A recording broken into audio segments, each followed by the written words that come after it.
Hi guys, welcome back. రెగ్యులర్గా curries ఏం చేసుకుంటారు కానీ నేను చేసే ఈ బనానా రెసిపీ చూసి ట్రై చేయండి ఒకసారి.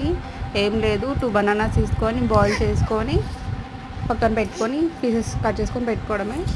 దెన్ తాలింపు గింజలు, ఉల్లిగడ్డ, ఆనియన్, మిర్చి వేసుకొని బాయిల్ చేసుకున్నాం కదా బనానా, అది డీప్ ఫ్రై ఆయిల్లో వేసుకొని వేయించుకున్నాక కొంచెం టమాటా, పసుపు, ఉప్పు, కారం, అల్లం వెల్లుల్లి పేస్ట్ వేసుకొని కొంచెం వాటర్ వేసుకొని కొంచెం మరిగినాక కొంచెం గరం మసాలా వేసుకున్న లాస్ట్కి. ఇంకా ఇంట్లో కస్తూరి మెంతి వేసుకొని స్టవ్ కట్టేసి ఆఫ్ చేయడమే. ఇంకా చపాతీలో అయితే చాలా బాగుంటుంది, ట్రై చేయండి. మేమైతే రెగ్యులర్గా తింటాము, ఒకసారి ట్రై చేయండి. నాన్ వెజ్జే కాదండి, ఈ వెజ్ కూడా కత్తిలా ఉంటుంది, తిని ఎంజాయ్ చేయండి. ఓ మా ఉడుకోట్లేడు, నేనైతే పోతున్నా. బాయ్.